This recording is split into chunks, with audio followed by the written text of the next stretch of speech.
Hello, everybody. My name is Alan Abbey. I'm the media director of the Shalom Hartman Institute.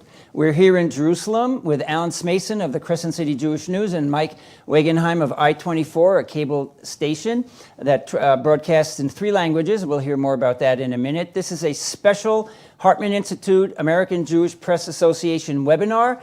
We're going to talk tonight about the recently concluded 4-day conference that the Israeli government put on for well over 150 bloggers and journalists from something like 30 countries around the world. Correct. And we're going to talk a little about what they did and what their message was, why they did this. And we have several of the participants in the conference and other journalists here live in our studios and at the Hartman campus to bring some more questions to you. So I want to start with you, Alan, because you and I I was at many of the events. You were at almost everything. And just give us a little summary about some highlights of this conference, what the goal was, and who some of the most interesting speakers, what were some of the interesting ideas that came out of this conference? Well, first off, this is the 3rd iteration of the Jewish Media Summit. The very first one was 2014. That was followed 2 years later in 2016. And then, of course, this year, we didn't find out that they were going to hold this one until a little bit late in the year. And this one was held, obviously, the last 4 days.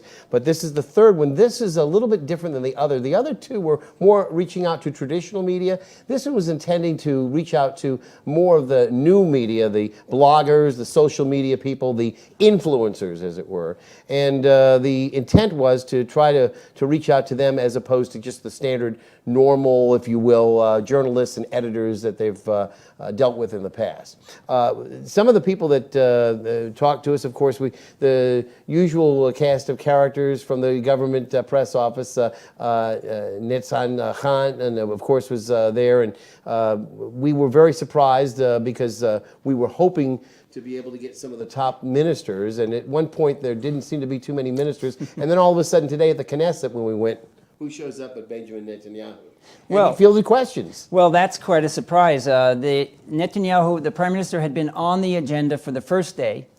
But video. And only on video. Yes. And then there was a tremendous amount of, well, maybe he'll show up, maybe he'll come.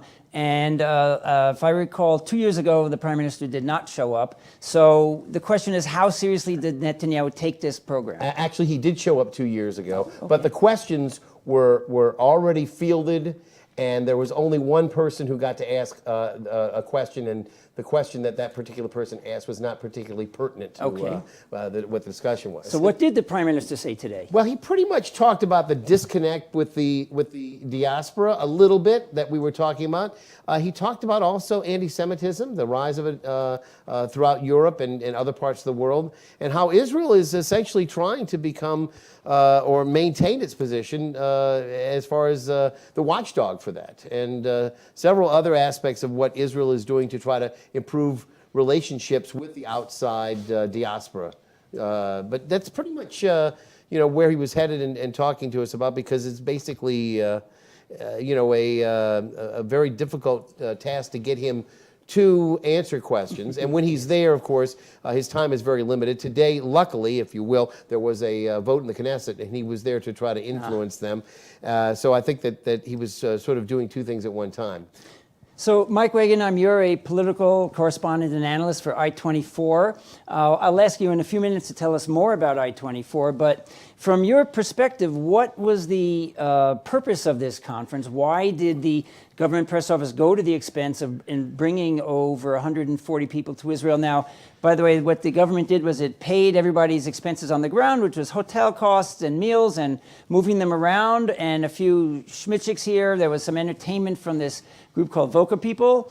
And at the same time, however, the journalists did have to, at least the ones that I know of, pretty much paid their own way to fly here. But nonetheless, a significant expense by the government press office. What is the purpose of this? What is the reason for this? Well, we saw just within the last 48 hours, CNN releasing a survey about anti-Semitism in the world, and those numbers were absolutely startling and disturbing. So you take just that one survey, and you realize that Israel needs all the help it can get all around the world. And when it already has people who have an affinity for Judaism, who live it, who have a passion for it, who write about it, who blog about it, what better friends, what better people you can have to try to say good things about Israel as well. So it's an opportunity to bring folks like Alan over here to show the brighter sides of Israel that you don't always get to see from back home in America, from back in Europe, some of the technological breakthroughs that are going on here, some of the innovation, some of the even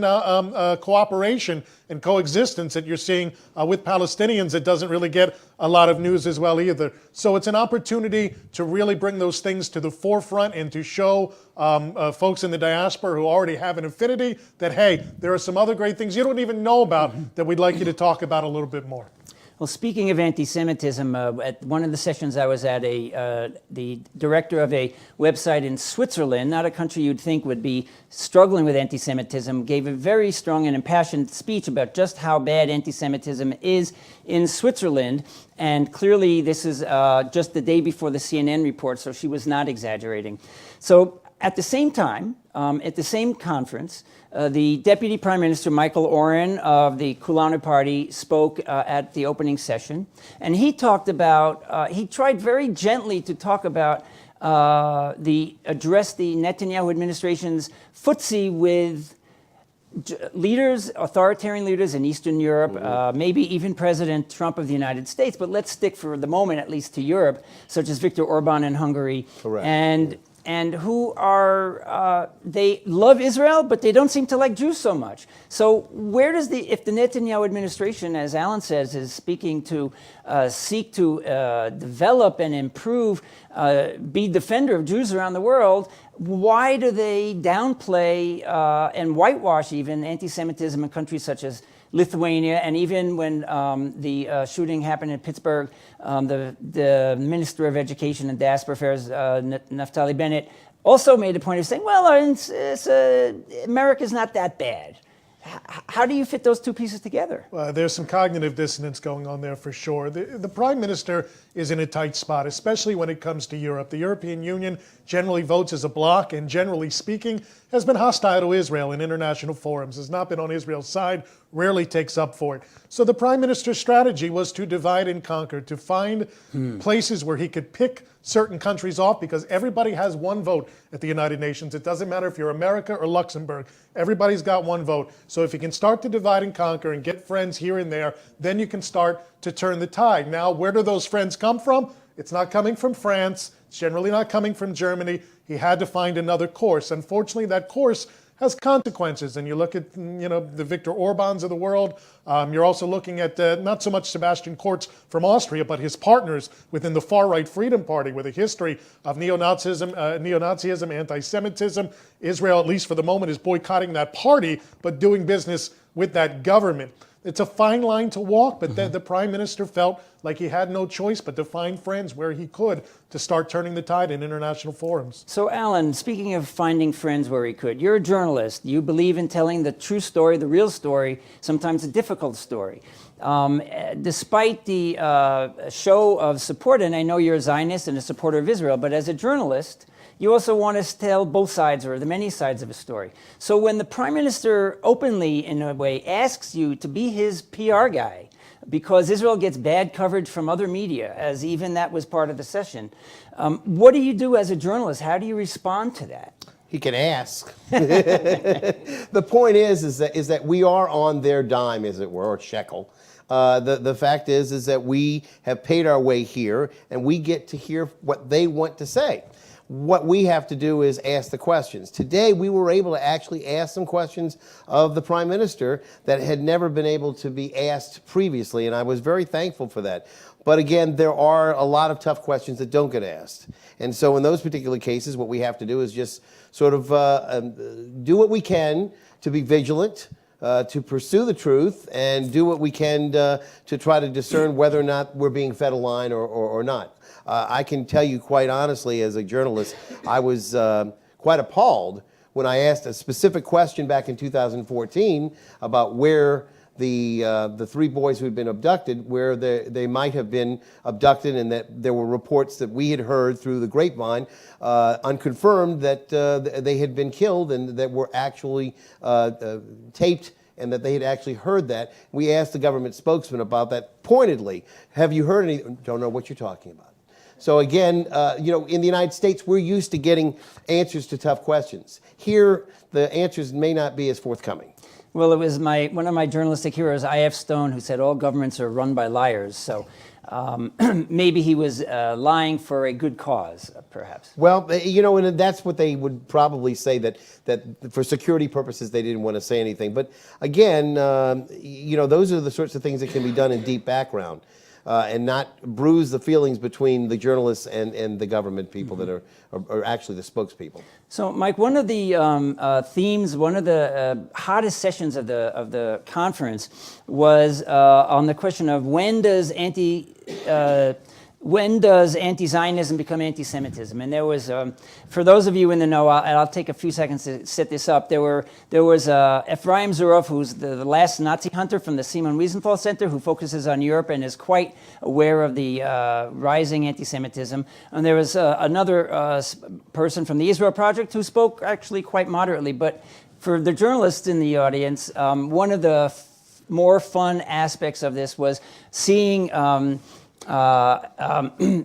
Glick of the Jerusalem Post sit next to Anshel Pfeffer of Haaretz. And if you couldn't really pick two mainstream journalists with more divergent views. I know Caroline, and then Anshel, I worked with Caroline at the Jerusalem Post, and so this was a hot moment where at one point Caroline jumped up out of her seat, called her Malaya, and poor Chaviv Gur of the Times of Israel, which is in fact something of a middle-of-the-road media entity anyway, somewhere between the Post and Haaretz, as it were, on the political spectrum, was struggling and doing his darn best to keep them from being at each other's throats. But this doesn't answer the question of when and whether anti-Zionist critique of Israel becomes anti-Semitism. Where is that line? Is there a line? Well, the problem becomes is that different people within even the Jewish community have different versions of what Zionism is. And it's changed over time, and it's tough to define sometimes. Is Zionism simply to have a homeland for the Jewish people, or is it to expand that homeland to whatever point it is? And there are points on that line that still aren't really defined. I think where anti-Zionism becomes anti-Semitism, and I think they are to a large extent one and the same, is saying Jews have no right to a homeland. That is anti-Zionism, period, nekuda. And that's automatically anti-Semitism. That's where I think the line gets drawn. But Jews within our own community, both in Israel and in the diaspora, have not quite figured out over the last 50 years now, 70 years, what has Zionism become and where is Zionism going? And let me add one other thing too. Dr. Hillel Newman, who's the director of the World Jewish Affairs Department, he spoke today and he's emphatically stated that anti-Zionism is anti-Semitism. Just emphatically, flat out said it. And it is part of what Benjamin Netanyahu said, as well as this morning we spoke at the president's residence with President Reuven Rivlin. He also talked about the changing world of, if you will, the population of Israel and the fact that there are 4 tribes. Yes. He called the diaspora the 5th, of course. Yes. So, but it was a very interesting counterpoint that I'd never heard before, and this seems to be the direction that the government is moving into, to give equal footing to the Jewish population, the secular population, and then of course the other segments, the Arab population, and then the other Haredi population. Yes, I've heard President Rivlin talk about that, and the question that's interesting to hear you tell us that he views diaspora Jewry as the 5th tribe. I think diaspora Jewry is maybe more diverse than a single tribe. But I want to ask you this, Alan, though, again, as a journalist and as a supporter of Israel and a friend to the Jewish state and as a Zionist, you're embedded in the Jewish community as a Jewish journalist. You live and breathe journalism, and you live and breathe the Jewish community. How far can you go in being critical of Israel on a specific issue, or do you feel hemmed in by your audience, by the sponsors, by the people who you maybe answer to, if you answer to anybody? And isn't that a difficult place to be? I think it's sort of like having a family and having a son who does something that might not be acceptable from time to time, and that we still love him, but we still sometimes have to have him disciplined, or he has to stand in the light of day and answer the questions that have to be asked. But do you feel how far can you go? I mean, do you know in your heart, as it were, how far you can go? Is there a line that you don't cross? Well, I would like to think that we can be critical without being so critical as to make them look like villains, and I think that's the big problem. I don't think that Israel has done anything, though, to be considered villainous about. So I think they've done what they've done to survive. They've done what they've done through the years, of course, to establish a rapport with the various peoples in whose territory they reside. I think it's difficult, though, to be able to do a lot of things overnight, because it's really not, as the Prime Minister said today, it's really not their fault. It's from outside. It's the people who are not accepting them and their ability to be here and take part in living in this land as everybody who is here wants to do. Now, Mike, I told you I'd give you a chance to talk about I-24, and for those of you who don't know, it's a very interesting, perhaps even very exciting operation based in the, in the Tel Aviv-Jaffa port, and with a very large and beautiful newsroom. I've been in it myself. And this is an opportunity to speak about Jewish media. First of all, do you consider I-24 to be Jewish media? Do you consider it to be on the side of the government, the way perhaps news outlets like Al Jazeera are close, if not directly tied to the government of Qatar, and other Middle East media that always have a point of view, always have a perspective, even if they do good, straight journalistic reporting? So tell us a bit about I-24 and how you see it fits in either in the Jewish media world or in the growing world of Middle East media. So it's important to define what I-24 is to begin with.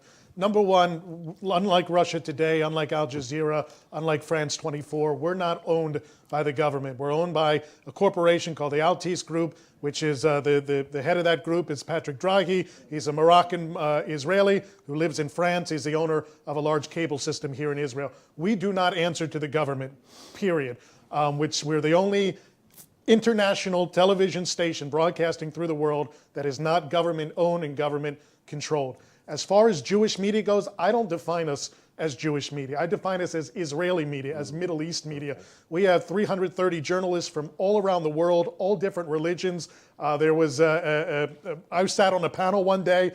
You had an American-born Jew, a Danish-Brazilian Christian, and an Israeli Arab together on one panel in the same room together. That's what we bring to the table, is a million different perspectives. So I define us as Israeli media, Israeli-focused, but certainly not Jewish media. And I think that gives us a very unique perspective on the world, and I think that it allows us to deliver the news in a well-rounded way where people can say, I might not agree with it, but at least I got all the sides. So I can watch, or people in North America can watch I-24 now on cable, isn't that right? We expanded into America last February, and we're constantly growing. On the Suddenlink system, we were just moved into the slot between CNN and Fox News, and within a few weeks, our ratings tripled. We're on the optimal cable system as well, and growing and growing. We're in about, I think, 6 million homes now, and it projected at the beginning next year to expand that to 30 million homes. Well, I'm glad you're getting more viewers from being between CNN and Fox. I don't think I would want to be between CNN and Fox. So but if you don't define yourself as a Jewish medium, but an Israeli television network, do you see yourself, though, as presenting the Israeli point of view when it comes to the stories that Al Jazeera or RT or France 24 might report the same stories? They all have correspondents here in Israel. Xinhua, the Chinese agency, pumps out 15, 20 stories a day from Israel, but often with a Chinese angle to them. So what's your angle? Our angle is to tell the truth. Our angle is to, bad, good, or anything in between, to tell the truth. And if it comes out pro-Israel, that's wonderful. I love Israel, and I think 95% of the people I work with are Zionists who love Israel. Sometimes it doesn't come out so good. Sometimes the news just isn't something that you're proud of. It's not something that you want to call home and tell your parents about, that this is what's going on here. But it's our duty to report it. And I've fallen in love with this place. But it doesn't mean every day I'm going to go on and whatever Bibi says that day or whatever the government tells me to say, oh yeah, sure. No, it doesn't. It just doesn't Doesn't work that way. So we definitely we're experts on Israel, but it doesn't mean that everything we put out there is what Israelis want us to put out there. So now I-24 is a well-funded operation with gorgeous studios on the shores of the Mediterranean. And as Mike just said, a large staff and well-funded by a billionaire cable industry operator who's able to put his network on the cables, many of the cable networks he owns. So that is a very prosperous and hopefully very successful organization. But that doesn't speak to most of the Jewish media in the world, Alan, which are small, many of which are struggling. I've done some research into this, and I hear constantly from both North American and European Jewish media that they are having a hard time. And that was, in fact, a topic that did not get discussed at the conference that I had hoped would be one of the focuses of the conference, but it was pretty much all about Israel. But Alan, in the sidelines and from what you know of people you know and people you spoke to, what were people saying to you about how they're doing? Well, it's not at all good. By the same token, as Gary Rosenblatt said, we're holding on. He said that's as good as you can do nowadays. So I think that's pretty much, if you're able to have status quo and you're pulling in advertising revenue to sustain yourself, that's about as much as you can ask for. And these days, there's so many institutions that we know and love that have either morphed into other kinds of publications. Hadassah Magazine, for instance, used to publish 10 times a year. And now I believe they come out, 6 times or 5 times? 6, I think. So the point is that that's an enormous amount of their content that has disappeared. And you'll find that a lot of people are just doing what they can to hold on, and a lot of people just cannot make a living doing what they did just 10, 15 years ago, and that's a shame. Now, you know who would answer a little bit to that is Mike. His journey to Israel is a fascinating one. And I think you might want to ask a little bit of his background, because he was actually in Louisiana. I'm, of course, in New Orleans, not far away in Thibodaux at Nicholls State, and also at the University of New Orleans in sports. And his journey to Israel, becoming a political correspondent, is fascinating. Well, okay, I guess I'll ask you about that. I'll try to make it quick. One of the disadvantages, but also one of the advantages I have of covering things here, is that I was a blank slate. About 3.5 years ago now. I had never been to Israel before I made Aliyah. I didn't know anybody here. I didn't have a job lined up, nothing. And I hadn't been to shul since my bar mitzvah. And that was about 25 years before I made Aliyah. So I won't go into the reasons why, but I just decided to pack my suitcases and go. I didn't know Bibi from Ben Gurion when I landed. And it has been a history lesson and a crash course in Israeli society and Israeli politics every day. So I come from a point of view where I didn't have any prejudices. I didn't have any bias. Everything I see, I'm likely seeing for the first time. And that's the perspective that I bring. And I think it has its disadvantages, but it also has its advantages in that I'm not colored in my views. So that's been a heck of a journey.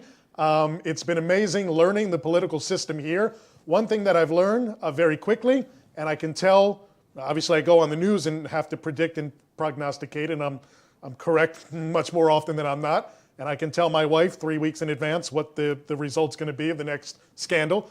And I can do that because I learned one thing very quickly. Whatever's happening in Israeli politics, everybody is chasing their own motives. Everybody has their own motives, and everybody's looking out for their own interests. And if you just follow that logic, you know what's coming up around the bend.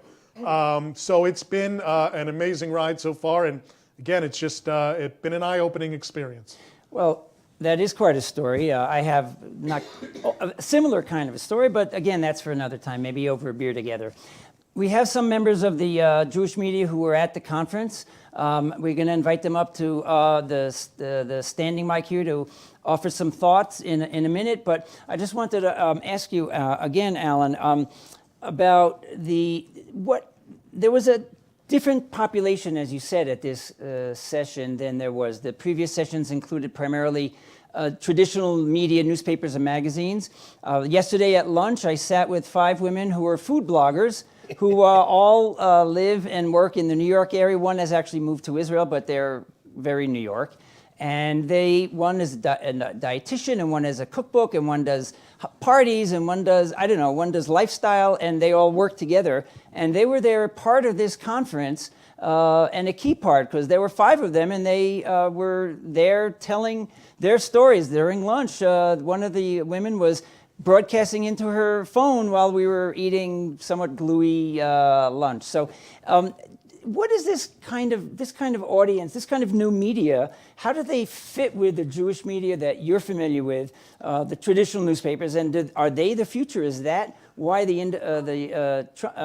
Netanyahu administration brought them here? I think part of the puzzle, as it were, as to why they were there is specifically that. I think that the future of journalism seems to be that paradigm shift to the social media, the influencers, rather than the traditional editors and publishers that we've known through the years. And that a lot of the emphasis in terms of the anti-Israel movements that may be out there, BDS, what have you, that they're emanating and they're utilizing the social media. So that there is a lot of pushback now for people as to how to combat it. And the best way to do it is to have a good line of defense, I think, within the social media to protect their interests.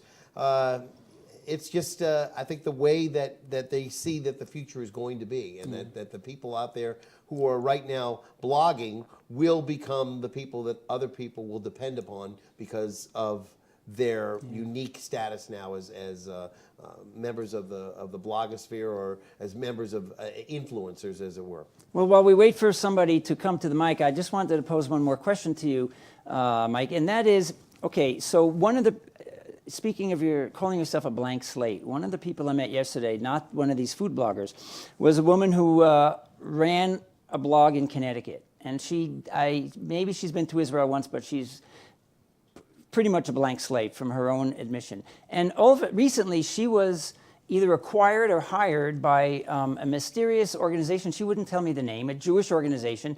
And she now runs a blog called StopAntisemitism.org. I hope I got that right. And this is not somebody with traditional journalistic training. You had it in sports media. Alan's had it in his newspaper for a long time, who may not have either the training or the expertise or the classic values of journalism, which is, I'm not even talking about objectivity, but digging into facts, telling a story, and not essentially being a propaganda arm. So how does that play into the Netanyahu approach? Oh, boy, that's a really good question. Benjamin Netanyahu, give him kudos for a lot of things that he does. He understands the power of media. It's one of the reasons why he's in a little bit of trouble right now with the corruption allegations surrounding him, is because he realizes that newspapers still have value, and try to get more favorable coverage in those particular papers. Even websites, not blogs, but websites still have value. He realizes that.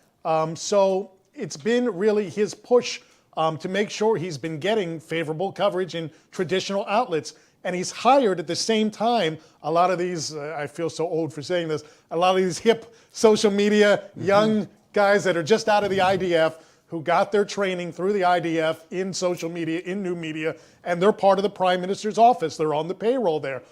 Even the Ministry of Foreign Affairs, I'm doing a story now on their digital diplomacy program. These aren't, it's not just hand-to-hand meetings anymore between diplomats. There is a full staff in the Ministry of Foreign Affairs, which the Prime Minister runs, that runs social media throughout the world, 800 accounts in 7 different languages, trying to push out the message. So he has all of his bases covered. You can follow that model in Jewish media.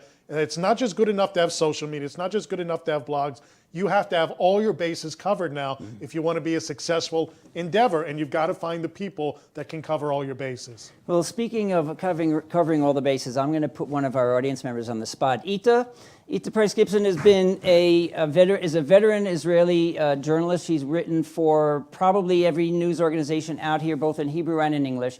And I know you didn't get to the conference, but you're certainly familiar with the environment here in the Israeli media system. And can you comment on what Mike said about the Netanyahu administration and social media and its role versus the traditional media, which sometimes hold their feet to the fire, perhaps more than these food bloggers will? Sure. I mean, I think that maybe I'm just dating myself and giving myself away. I think there's a role for everything. And we know that there's data that also kind of shows that people, as they get older, start moving away from blogging towards the more traditional or the longer form media. I think there's still a market for people who write serious, well thought out, and I look at whether it be on the web or on the, I don't know, not social media, but let's say through the web, as more an issue of delivery. But traditional, well-edited, fact-checked information is still going to be important. We're seeing that it's becoming more important because it's the balance, I think, to so much of this blogging, which is simply incorrect or not careful about what it's saying. And as somebody who's both been an editor, I was the editor-in-chief of the Jerusalem Report, but also a writer, I'm thankful to editors because I assume that it's my job to present the truth or the facts as well as I can, and that I might make a mistake. And I'm really glad that there's someone else behind me checking on it. The problem we have is that that's very expensive.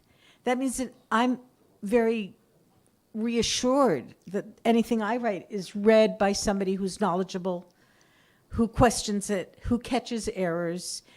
I remember an error that I wrote that there were 800,000 Jews in Hungary because extra zeros that I typed. And I didn't see them because I typed them. And it's so reassuring to know, and I think readers should know, or consumers should know, that there's somebody else checking it, as opposed to a blog. But do you think, Eita, that the bloggers who are one or two person operations, who may be funded by somebody who we don't really know, will bring the same journalistic ethics? And those of you from the AJPA who are watching this know that this is a particular interest, or shall we say obsession of mine, that journalists should be ethical, and that ethics and ethical values, in fact, are our greatest currency and give us the most strength. That's at least what we think. The question is whether the average reader who gets content off of a feed on Facebook, one feed is from Moment Magazine, where I know you've written, or the Jerusalem Report, or Haaretz, or I-24, and the next is from a food blogger who maybe has been paid by Manischewitz to write a piece about their matzah or their wine, and they don't tell anybody about that because that's not even in their DNA to consider it. No, it's not. Moreover, it's almost a perfect storm because it's the news you can choose. You choose what you want to read, and then it's marketed to you because that's what you want to read. And I think in the same way as if you once check a destination that you were thinking of going on, within 5 minutes, Facebook is telling me that I might be going to the Faroe Islands, which I don't even really consider an option, but I did look them up a few minutes before I came. I'm now bombarded with the Faroe Islands. There's a very clever big brother doing this at the same time as we're choosing. And we're not always knowing what we're choosing. We don't always know who's paying for the news. We don't always know what their agendas are. If I may, though, I don't know if I can, I want to go back to something you said, because you discussed anti-Semitism. When does anti-Zionism become anti-Semitism? And I'm concerned of the wording of that. Okay. Because we talk, as an Israeli journalist, and although I was born in America, I've been here long enough that I see myself as an Israeli. And since I write in both languages, Hebrew and English, we talk about criticism of the government, anti-Zionism and anti-Semitism. There's a third thing here. And I think that the government is very deliberately trying to confuse them.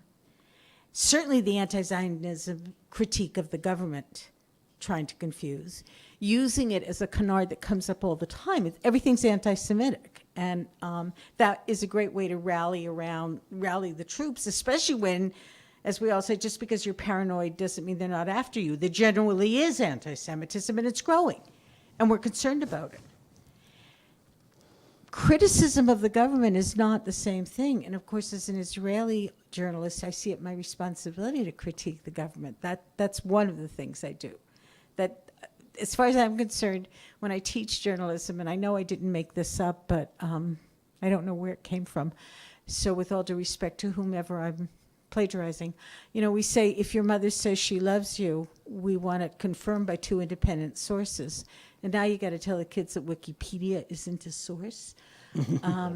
But having said that, yeah, one of our ethics is to take a position of doubt, respectful doubt, willingness to give up that doubt if proven otherwise. But my position is I doubt anything anybody tells me unless I'm told otherwise, because that's my responsibility. So I want to get back to your point, but let me just say that I do know where that quote came from. It's from thank the you. famous, now gone City News Bureau of Chicago. And the more direct quote is a little bit more Chicago urban abrupt than yours, which was, if your mother tells you she loves you, check it out. And that is something, yes, I've used that in the journalism classes that I've taught as well.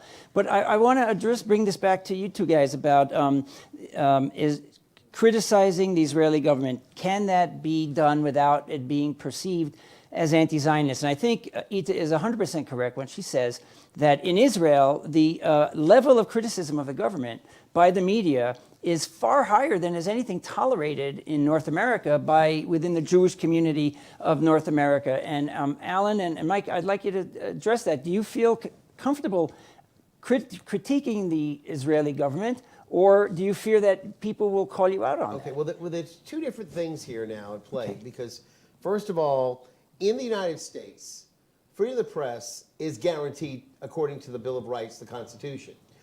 Here in Israel, there is no Constitution. So they're playing with a whole different set of cards as far as I'm concerned. Yes. So it makes it much more difficult to be able to be critical of the government, because you're not guaranteed of that right to criticize automatically. I think they tolerate the press, but I don't think that they necessarily have to give in to the press if the press hounds them about a certain, and I think, Mike, that might be something you could expound on, because you're doing this, you're on the ground floor doing this daily. I've never felt any kind of pressure from the government. The only thing that they've really come down on is when they feel national security is at stake. And there was just an incident a few days ago where Hamas published allegedly some photos of special ops forces that had incurred on the Gaza Strip in a botched operation a few months ago, I guess 6 weeks ago, which led to the rockets coming into Israel. And Hamas published ostensibly photos of that special ops force, and the Israeli government said, you cannot publish these photos. They told the public, you cannot publish these photos anywhere because it risks revealing way too much. So that they come down hard on, and they will come after you on matters of national security. Other than that, I've never felt the pressure here. I don't think the Pentagon Papers would have been published in Israel. No, they wouldn't have. Absolutely so not. So keep that in mind. Well, first of all, it is true, in fact, that the Israeli government asked the media and not to publish the pictures, only blurred out faces, and also made an unusual request. This is the government censor, and Israel does have a government censor, not to even talk about any details they may have picked up around the water cooler about what had happened, because presumably Hamas is paying attention to what Israeli media and social media are saying, and they don't want to give any added information in a way that could benefit them. At the same time, it took me all of 30 seconds to find those photographs online. And so I wonder whether that notion of censorship is antiquated, and whether, and as an Israeli citizen with 2 sons in the army, I understand the need for security, and one in the intelligence units, and he doesn't tell me anything about what he's doing. So I understand that. But at the same time, it's a big world out there. And so how do they get away with doing that? It's important to note the distinction. It's not a government censor, it's an IDF censor. So there's a bit of nuance in there. How do they get away with it? You know, the less exposure it gets, every single time one person posts it, how many shares, how many reshares does it get, how many comments does it get? That's what Hamas is counting on. So the Israeli government and the IDF aren't stupid. They know the images are going to get out there. What they want to try to do is limit the damage, because when one person sees, oh, that's my neighbor, now you've got a problem. And so that's what they're trying to limit. Right. There is a lot of self-censorship in the Israeli media, and for all of the criticism that the Israeli media are raging leftists who only want to bring down the government, when it comes to matters like this, pretty much everybody falls in line. So that kind of destroys, or at least chips away at the government claim that all his media are against him. We have another good friend of ours here ask a question. Please stand a little closer to the mic. Tell us your name. Ed Weintraub from the Jewish Star, newspaper in the Five Towns in New York. The image of Israel around the world is certainly, it's a challenge to keep the image looking good. And part of the problem, I think, has to do with how tight the government or the IDF tries to hold its information. And my example that I've given to many people over the years is from the last Gaza war. My editor flew to Israel with a number of editors from American newspapers, and she comes back and she has great stories. And I said, where are the pictures? And she said, the IDF wouldn't let me take any pictures. And I said, jokingly in part, no pictures, no story. And today, if you don't have pictures, you're going nowhere on the internet. Right. So the IDF just put too many restrictions on. I sat at my desk looking at pictures coming in from Gaza during that war, and hundreds of pictures coming in from Reuters and the Associated Press of casualties in Gaza. And from Israel, nothing. And then people come to me, oh, look at the New York Times, they're biased. All they run are pictures from Gaza. Well, they weren't getting pictures from Israel. Now, the damage in Gaza was more severe, and there would be more pictures from Gaza. But Israel needed to be more proactive in getting the message out and letting people see what happened.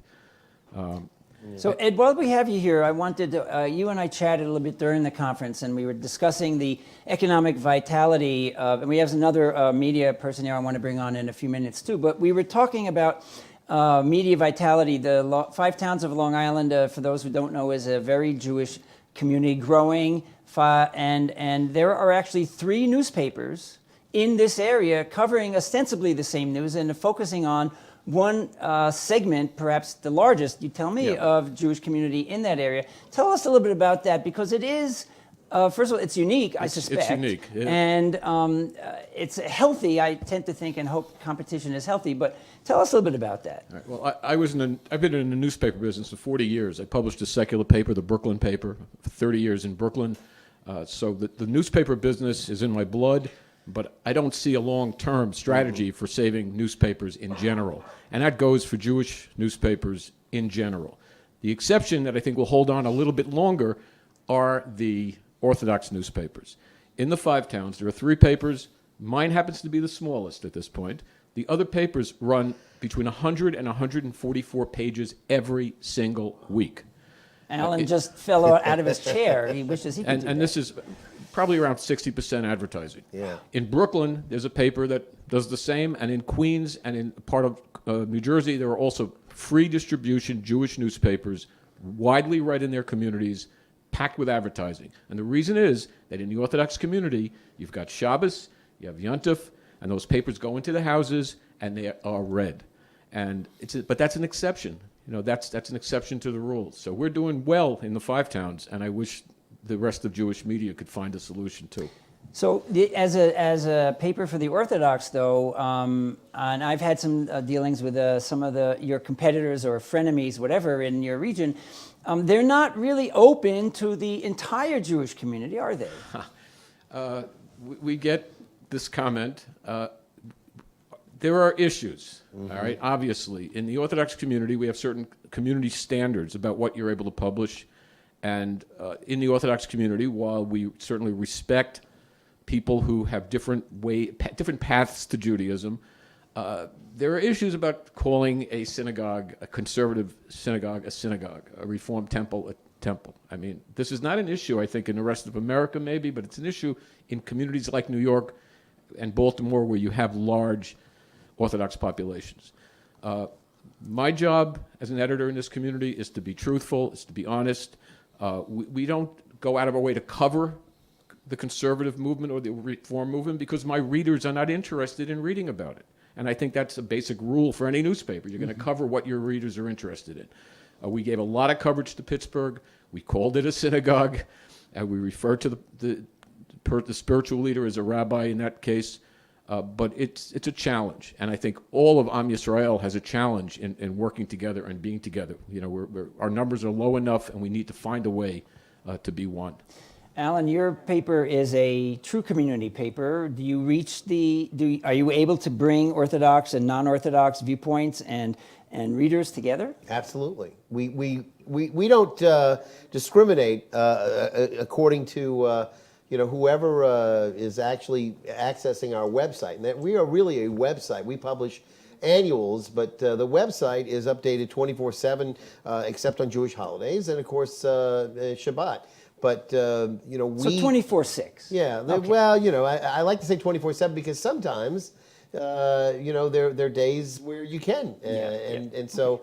But the point is that we do not have a perspective which is Orthodox or is Reform or is conservative. It's intended to be a portal for all Jews to be able to get the news that they want to get, whether it's national, international, Israeli news, or possibly something on a regional level. Speaking of regional, Larry Brook is in the audience. Larry has Southern Jewish Life magazine, which he actually does penetrate the New Orleans market as well as much of the southern region. So tell us about this, because you have to reach not just one community that may have a clear identity. The New Orleans Jewish community has a history and a culture. You're in several states and you deal with a very diverse community. How do you manage that? Yeah, we do have a very diverse community. We're based in Birmingham, also part-time New Orleans, but those are our two biggest markets. But we hit all the rest of Louisiana, Mississippi, Alabama, Florida Panhandle, a little bit of neighboring states as well. So it's just a matter of getting a handle on what's going on. Of course, in our region, the numbers are very small. There are apartment buildings in New York that have more Jews than the whole state of Mississippi. But also in our region, everyone's related to each other. Everyone went to summer camp with each other. It's even though we're region wide and have a very large geographic area, it's still putting all these small communities into part of a larger community. So you have a Southern Jewish culture that has some identifiable characteristics that gives you some commonality, even if people are in different states? Oh, definitely, yeah. Yeah, the Southern Jewish experience is definitely unique. There's a museum that's going to be opening in 2020 in New Orleans about that. It had closed in Mississippi in 2012 when Jacob's Camp needed that building on its campus. And also, Utica, Mississippi is not exactly on the beaten path for a museum. So they closed and they're going to reopen in New Orleans. But a couple of things that were brought up before, the anti-Semitism, anti-Zionism, and in terms of criticizing the government, I figure criticizing a government can't really be classified as anti-Zionism unless you say that the government shouldn't exist. And I'm not talking about this coalition or that coalition. I'm talking about the government as in the state should not exist. That would definitely be anti-Semitism. And also it's a matter of consistency, because there's a Palestinian film festival hosted at a theater in our region every so often. And I interviewed the head of that theater, and he's like, no, I don't believe there should be a Jewish state. So is that anti-Semitism? Well, one would jump to say, well, of course that's anti-Semitism. What do you mean there can't be a Jewish state? But he continued, I don't believe there should be a Syrian state. I don't believe there should be a France, a Germany. He was just against nationalism completely. So the fact that he doesn't think there should be a Jewish state, he's consistent. He's not singling out the Jewish state. So he's following the John Lennon Imagine. Exactly, yeah. Well, I think that is actually one of the issues that has come up in current discourse with the President of the United States calling himself a nationalist and not a globalist. And whether you want to read globalist as code for Jew, I don't know. But there is a very strong nationalist movement throughout Europe, Eastern Europe, as we mentioned earlier, and in the United States, and frankly here in Israel as well. True. And at the same time, there is a large community of people who feel that nationalism has taken on only negative characteristics. And the Jews, as usual, are both on both sides of that issue and caught in the middle of that issue. Is nationalism fascism? That's a good question. That's a good question. I don't know. As usual with the Jewish conversation, we'll end up with more questions than answers. Of course. But in terms of some of the news you're covering, again, I come back to the Netanyahu embrace of people with problematic ideas, putting themselves, in fact, essentially putting Israel in the camp of the nationalists around the world and making us perhaps more easily grabbed at as examples of a, shall we call it a, I won't call it a apartheid state, but a nationalist and ultra-nationalist state, along with people like Erdogan in Turkey, and not that he's a great friend of Israel, but Orban and Lithuania. And so this makes it more difficult for Israel. You know, in one way it does, but let's be honest here. People oftentimes don't need a reason to hate Israel. And the anti-Semitism that comes from the right and some of the friendships that Benjamin Netanyahu and the alliances that he has developed with governments with very problematic histories and sometimes problematic present feelings about the Jews, there's plenty of that on the left in Europe as well. And if he were to go make friends with those governments, he'd encounter a lot of the same problems with the anti-Semitism on the left in a lot of European countries. There's very few countries anymore, and there's very few governments that can play it down the, even Angela Merkel, who says the reason for Germany's existence is to protect Israel. She's calling up the Romanian president saying, don't move your embassy to Jerusalem. That was a report in the Jerusalem Post a few days ago. So it comes from all places. There's something to be said, certainly, for critiquing the prime minister, for forging these alliances with these governments that have very, very problematic constituencies.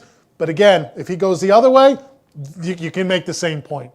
Okay, we have a few minutes left. I'll maybe give everybody one more chance. I'd like to ask Alan just to give us your sense of, was this conference worth it for you, or was it all a PR you could have simply gotten press releases or photographs, handouts for? Do you get something tachlis, something tactile out of Well, this? first off, you and I both got to go to the Temple Mount for the first time. That is correct. So you know, right then and there, I was able to go back to ancient times, if you will, trod the same steps that the ancient priests actually performed their services and their rites, etc. So I got a connection more to my relationship with my religion than I think I ever did in either of the previous iterations of the summit. I also thought that they did a very good job of scheduling, or maybe I should say over-scheduling us, because the members of the AJPA who weren't able to come, who are maybe listening in right now,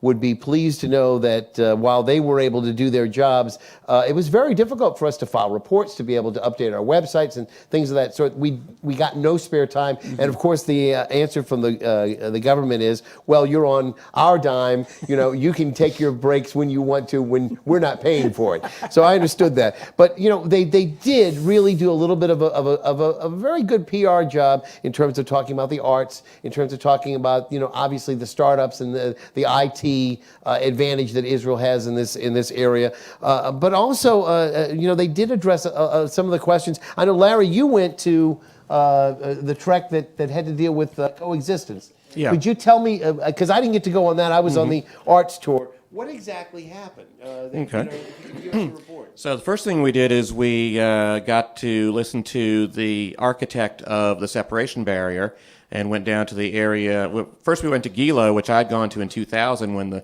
shooting from across the valley first happened from Beit Jala. We saw the barrier up close near Beit Lechem and around Kever Rachel. And heard a lot more about what went into the barrier, because that's a huge anti-Israel propaganda piece in the United States, especially on college campuses, and to know more about some of the stuff that they argue about and know that they're totally full of it based on what he was telling us about some of the decisions. And then we went to I forget the name of the Husan. We went to Husan, and you know, on the thing it said, you know, meet with a Palestinian peace activist. So like, okay, so we're going to hear some the other side. Well, not quite what I was expecting, because this again isn't someone that, say, Jewish Voice for Peace would enjoy hearing. You know, he was talking about, you know, one state, two state, no state. Who cares? All we care about, 80% of Palestinians, all we care about is living in peace and dignity. And the rest of it, you know, y'all handle it. But we, you know, just let things. And that's not quite the perspective that we get back home, where it's like, you know, the settlers and the Palestinians are just at each other all the time. They never interact with each other. And, we went to Efrat, went to a couple other places, and they were talking about how, we interact all the time. We're trying to interact more. The Palestinians are being pressured not to interact with us. So, that's one of the things about this conference is, for those of us outside of Israel who are writing about things in Israel and having opinions about things in Israel, it's good for us to be here every so often to get the perspective on the ground as to what people here think is important and what people here think is really happening, as opposed to what we think is happening based on what we're reading 6,000 miles away.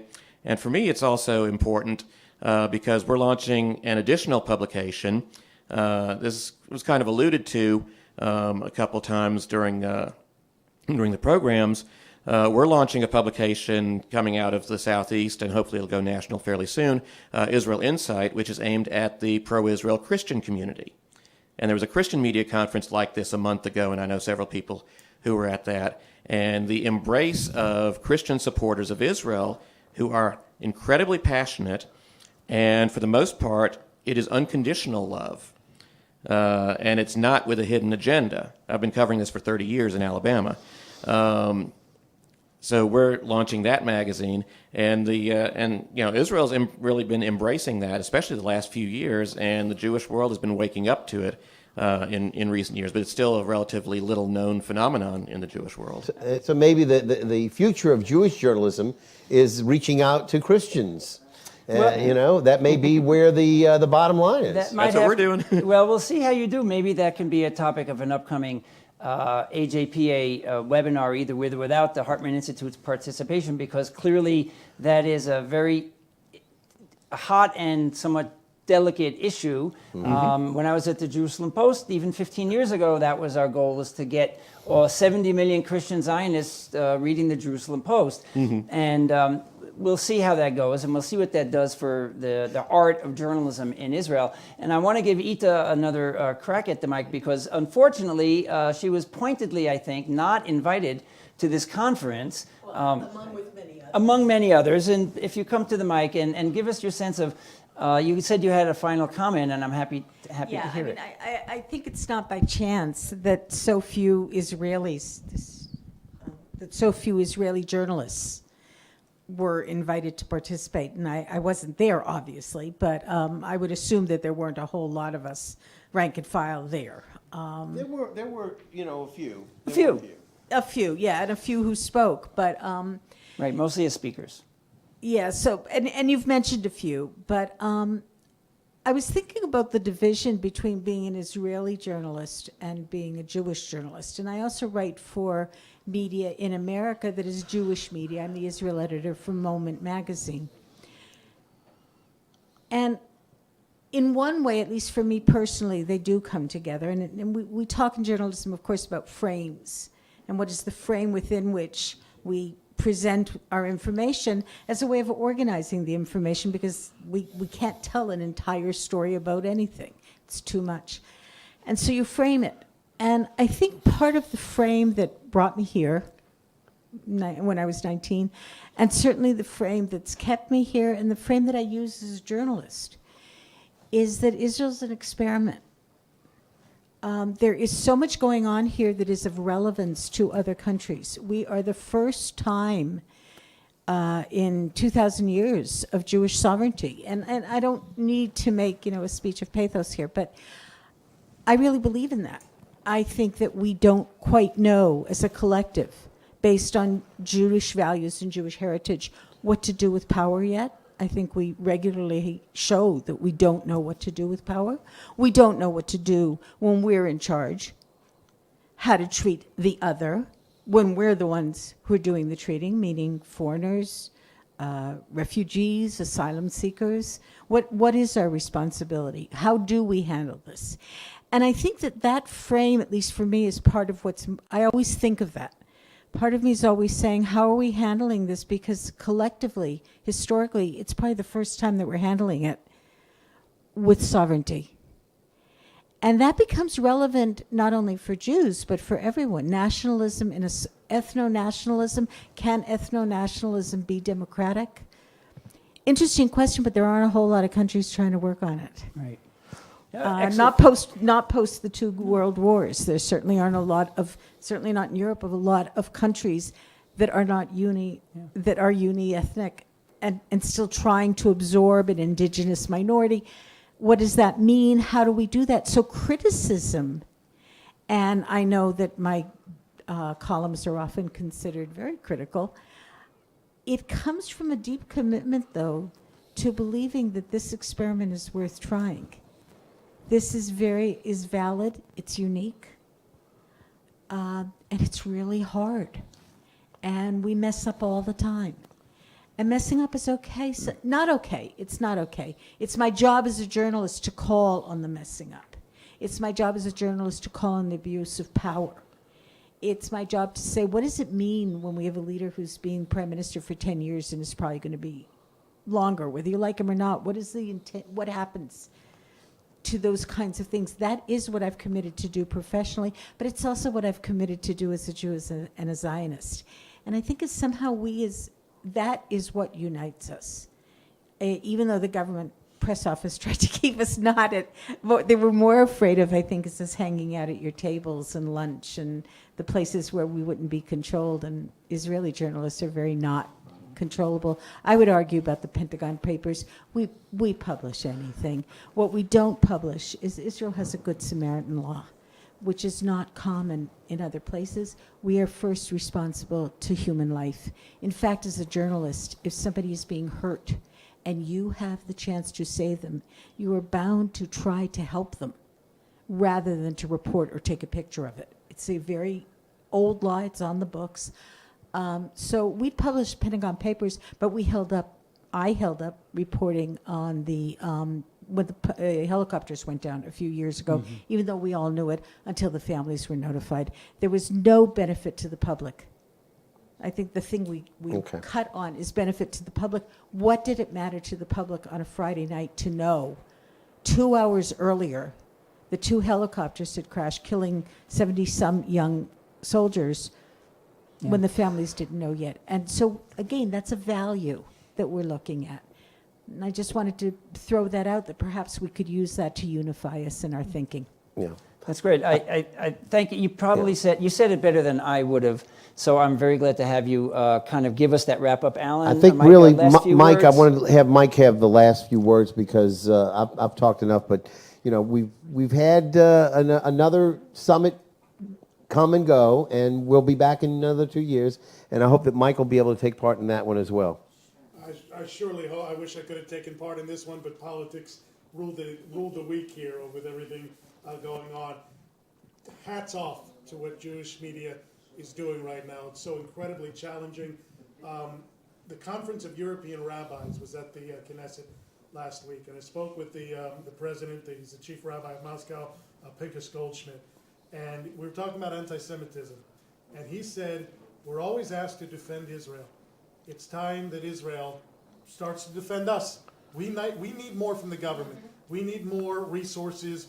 We need more protection. We need them to stand up for us just as we do for them. I feel like it's the same with projects like this Jewish Media Summit. Israeli government brought y'all here because they want you to protect them. They want you to see the better side of Israel and go write about it and go talk about it and make sure it's in the public consciousness. Where's the two-way street? I think it's time for the Jewish media to say, if we're going to do this, we need more support from you. We need resources from you in order to keep us alive, in order to keep the diaspora flowing, in order to keep Jewish life vibrant. Not to fund us and be responsible for reporting back to you, but fund us because we're trying to keep Judaism alive, period. There's a balance, obviously, to be struck there, but I think it needs to be a two-way street, just as it is with the rabbis as well. That's a great closing comment. I want to thank everybody for joining us. I want to thank Alan Smason from the Crescent City Jewish News in New Orleans, who is on the American Jewish Press Association, the chair of the webinar committee, who proposed this idea to us, and all of the people who came here after a very long several days of conference and summiting to spend another hour.